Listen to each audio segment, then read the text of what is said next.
All right. So one of the other advantages of this is that we can deal with an income stream. A stream of income.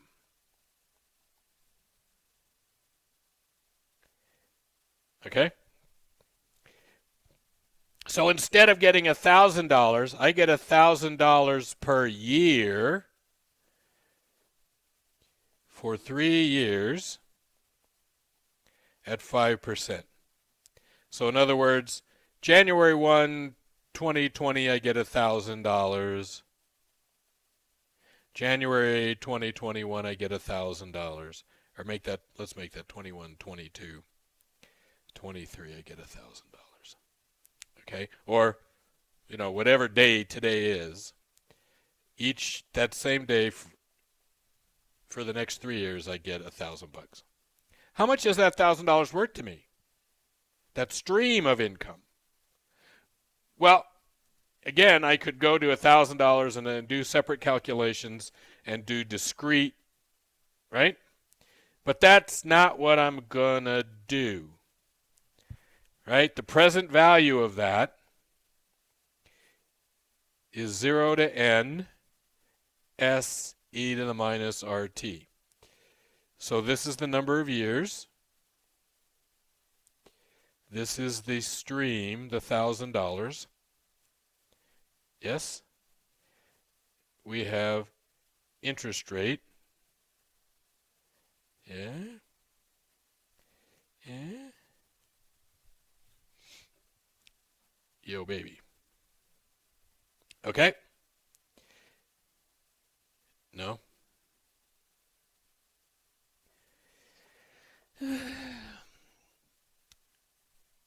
Okay, and there's an N and a T, but really N and the T are the same, right? We're going to put N in for T and we're going to put 0 in for T. So we're going to solve this, which is going to be minus S over R e to the minus Rn. All right, minus a negative S over R. What's this going to be equal to? E to the minus R times 0. Yes, from 0 to 3. Yeah? Yeah? So I have minus 1,000 over 0.05 e to the minus 0.05 times 3 minus a negative 1,000 over 0.05 times 1. Because e, and then, minus. E to the minus 0.05 times 0 equals e to the 0 equals 1. Yay! Okay? No?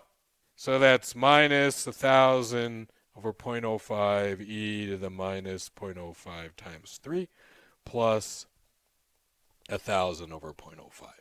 And if I solve that, I get about 2786. So if someone today says, look, I'll pay you $1,000 each year for the next 3 years, and they owe you $2,500, well, that's a good deal because that's worth 2786.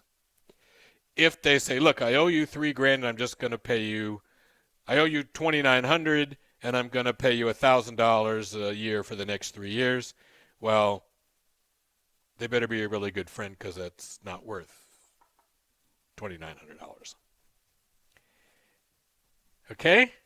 Was that exciting?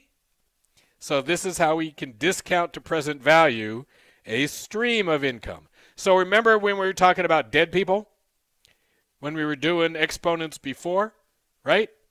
So you might have a dead person who was making, let's say dead person was making $80,000 a year, and you go into a table. This is the stuff you do when you're an economist now. You go get a life expectancy table from the government. So there's these official tables, and they say if you are 40, we expect you to live another 47.3 years, whatever that is. So we go figure out that, hey, this person was going to live 42 more years. Okay? And we decide that the interest rate we're going to use is 5%. Now I can calculate what that $80,000 is worth. And you don't normally do it this way because lawyers are stupid and they don't understand anything. So I know they all think they're really smart, but really, right? And you got to deal with juries too. You got to go talk to juries, and a lot of times it's easier just to say, look, this is what I did, and you can explain it. You don't want to say, hey, I did calculus. But there are people who do this and really want to show off and say, hey, I did calculus. No? All right, don't believe me. So again, the present value of this is going to be 0 to n s e to the minus rt, right? So that's going to be, right, equals minus s r e to the minus rt from 0 to n, which is equal to minus, s over r e to the minus r n minus a negative s over r to the 1th power times 1, right? So that's 80,000 over 0.05 e to the minus 0.05 times 42, okay? Plus 80,000 over 0.05. Yay! No? Yeah. Okay, so you see this thing hanging out there. That's actually, if this were infinite, that would be the value. Okay, that's the infinite value of this whole thing. And you can calculate this out and figure what that is. All right, I didn't do that because it gives you guys something else to do with your lives. Okay, let's do a different one. Can we do a different one? A different one.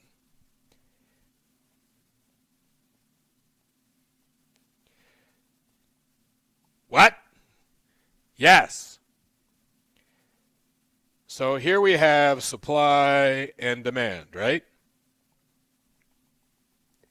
And in a perfectly competitive world, we have equilibrium price and equilibrium quantity. And this area, cool word there, area, is consumer surplus. Okay. Yay. Can we figure out how much consumer surplus there is in this graph? Well, yes, we can. And actually, this one's pretty easy because it's a triangle. But if the demand curve weren't linear, it would be extraordinarily difficult. Now, if you're bored, again, take a class from Professor Wimmer. I'm not saying take the class from Wimmer because he's boring. I'm saying if you want to, do... Professor Wimmer used to work for the FCC, the Federal Communications Commission. And one of the things they do there is try to estimate consumer surplus. And how do we know we can do that? Well, if we can estimate the demand curve, we can then use calculus to figure out what the consumer surplus is, even if that demand curve is not a straight line, which it probably isn't. Okay? No? And this area down in here is producer surplus, and we could figure that out too. Okay? We have one thing that's really easy here is that the revenue is P times Q, right?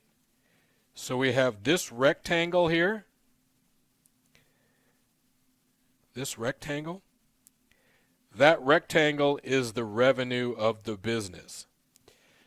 So the area above the revenue is consumer surplus.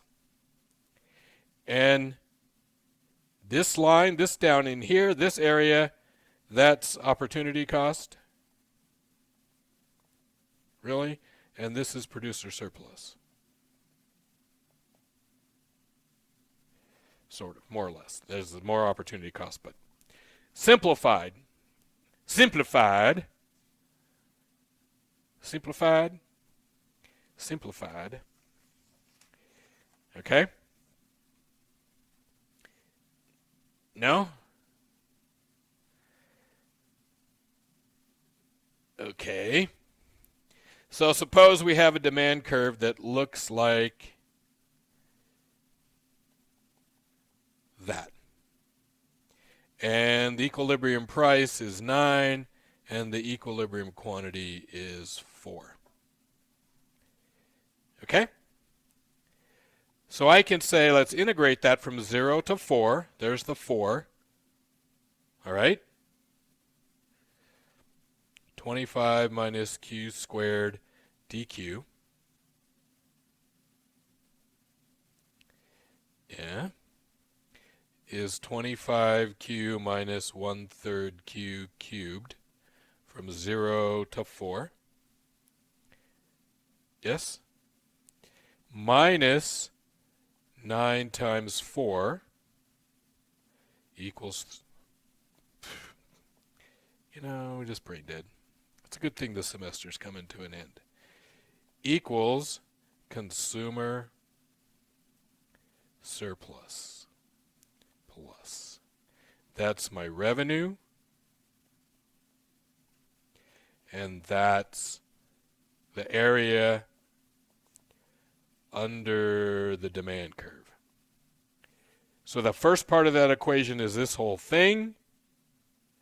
And then the second part of that equation is just the rectangle. And the difference between the whole thing and the rectangle is consumer surplus, right? So this is, and again, this is not linear, but ignoring that for now, where we go like this, right? That's that whole thing. This is. And this is this part. And so the difference between them is the consumer surplus. Okay? So that's 25 times 4 minus 1/3 4 cubed, right? Minus 25 times 0 minus 1/3 0 cubed. Well, that's pretty easy to figure out what that is, right? So it's 25 to 4th minus 1/3 4 cubed minus 36 is my consumer surplus. So that's 100, and that's, right, 4 cubed is 64 is a third of 64, right? Yeah, which is 21 point g. And if we work this out, this is equal to 42.67. So if that's my demand curve, and this is where equilibrium occurs, that's the consumer surplus. The consumers are gaining $42.67 of consumer surplus. Is that exciting? No? Let's try that again. The price is 42 minus 5q minus q squared. P equals 6, Q equals 4 again. I don't know why I picked 4 again when I made these two examples, but ignore that because life is good. Yes? So our consumer surplus is going to be the integral from 0 to 4 of 42 minus 5q minus q squared dq minus 6 times 4, right? This is the area under the demand curve. This is revenue. The difference between those two is consumer surplus. So we get 42q minus 2.5, right?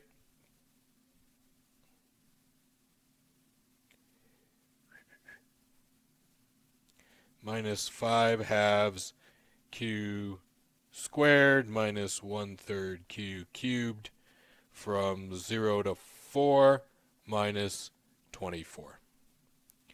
Okay? And depending on how bored you are, you can go back and stick. There's no reason to put the zeros in because 0, 0, 0, it's all going to be 0. But it's 42 times 4 minus 5 halves 4 squared minus 1/3 4 cubed minus 24 equals consumer surplus. You're like, I was happier before. And seriously, you probably were, but the trick here is we need to practice. Okay?